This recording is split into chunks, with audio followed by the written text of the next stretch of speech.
Yikes, we got a photo of Donald Trump eating breakfast at his Mar-a-Lago club in which he looks old, decrepit, senile, odious, repulsive, all of the above. He has a nameplate that says President Donald J. Trump while you can't even say eats breakfast. He's just snoring above his breakfast. And what a lot of people don't understand is that as Donald Trump gets more old and more decrepit, yes, he loses sharpness.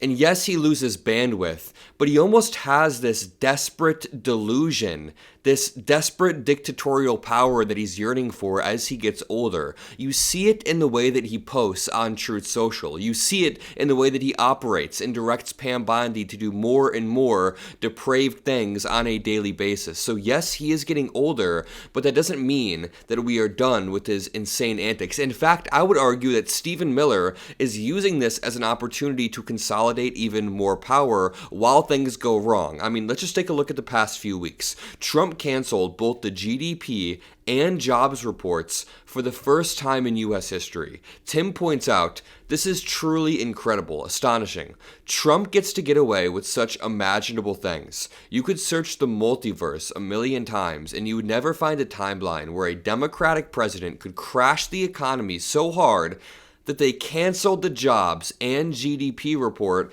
and most Americans don't really truly understand the situation. Many Americans can feel the rising prices on a daily basis, which they directly connect to Donald Trump, but they don't understand the GDP report being canceled, the jobs report being canceled, the BLS Commissioner McIntyre, which is the Bureau of Labor Statistics Commissioner, being fired, and how damaging that is towards businesses and other economic sectors that need some sort of guiding in their economic data. I mean, you need some sort of guiding light. You can't just walk around blind. This is why Donald Trump's approval rating is rapidly decreasing, because many Americans, even if people don't truly understand what happens when the BLS commissioner is fired, they go to the grocery store and they feel that beef is higher. They see that chicken is higher. Bread is higher. I think orange juice, went up 29% over the past few months since Trump took office. Things are getting way more expensive, and all Trump can do is sleep it off and rant and rave, as we'll get to in just 1 second. But look at this Gallup poll. When he took office, his approval rating was about 48, 49%. And then it drops down to 36%, while his disapproval skyrockets. It's a culmination of things. The Epstein files, the lack of transparency there rubs a lot of people the wrong way. Prices not going down. Donald Trump promised a lot of crazy things on the campaign trail, like prices lowering on day 1. We are now on day 314 or something like that, and it's gotten worse due to his tariff policies. And Donald Trump can't reverse on how much he's talked about his tariff policy. So as prices continue to go up, Americans are going to draw that line.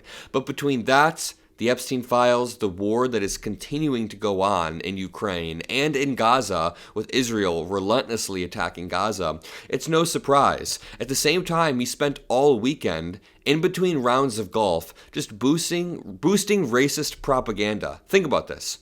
There was a shooting in Washington, D.C., where 2 National Guard members were tragically shot in the head. One 20-year-old passed away. It's honestly really tragic. A 20-year-old woman who's very early in her life, around my age. It's super, super tragic. And then another young dude who is currently in critical condition. Donald Trump made some wacky statements and then went golfing throughout the weekend. And then President Donald Trump took time out of his relaxing golf holiday at Mar-a-Lago to repost a racist claim about Afghans by a former Navy SEAL, Robert J. O'Neill, who claimed to have solely killed Osama bin Laden. He was on that raid. He says he's the one who did it. He said, quote, "If you've never been to Afghanistan, you wouldn't understand. If you showed these people an espresso machine and gave them free coffee, they would assume you were a witch and chop your head off. But let's bring them in." Donald Trump decided to repost and boost that. Can I just point out, on a side note, Robert J. O'Neill is the same guy who a few months back said some weird shit about my close friends. So my friends posted a photo. This is Harry Sisson, Chris, you guys know Chris from the channel, right in the middle. Dean Withers, just a group of Gen Z dudes, right? And they said, we're Gen Z voters and we all want to vote for Kamala Harris. Robert J. O'Neill quote tweets this and says, "You're not men, you're boys. If there was no social media, you would be my concubines." If you didn't know, a concubine is essentially just a sex slave. This got 65 million views. Dean Withers said, "Hey, I'm the boy on the right. So just to confirm, you want 5 boys to be your sex slaves?" Just some wild, wild shit. But I digress. The same guy said some crazy shit about Nespresso machines in Afghanistan, and Donald Trump decides to repost it. O'Neill's post is a reaction to the backlash surrounding the Trump admin's decision to stop processing visas for Afghan nationals. To continue, the White House then was forced to take down this childish website on whitehouse.gov. Let me just paint a picture.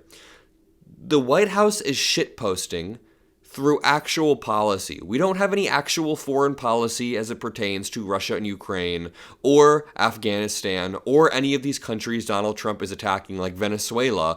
We are just shitposting through it. Donald Trump is posting racist memes, falling asleep, quietly reversing course on some of his old tariffs because they're hurting people, and then the White House website, like the actual White House website, changes when you go to whitehouse.gov. For a bit, it was an attack on the media. So you go there and it shows you who the fake media is.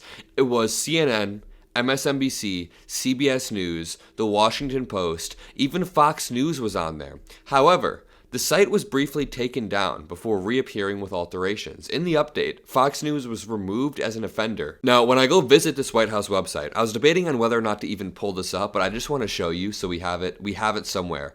This is whitehouse.gov/media bias. They show Mark Kelly, they show this video of him, they talk about outlets and specific reporters. Dude, this is some dangerous shit. The White House website is essentially just doxing singular reporters. We know that over the past few weeks, Marjorie Taylor Greene has had to increase security after getting death threats due to Donald Trump sicking his fan base against her. We know that people like Thomas Massie have been threatened to be investigated by the FBI. Donald Trump repeatedly sicks his fan base after people online in the most dark, deranged corners of the internet, and it manifests in the Paul Pelosi attack. Paul Pelosi was attacked by a Trump supporter that was screaming, "Where's Nancy? Where's Nancy?" And then Donald Trump jokingly repeats that line months later. We have derangedness at the highest levels that are targeting political operators who want to make this country better.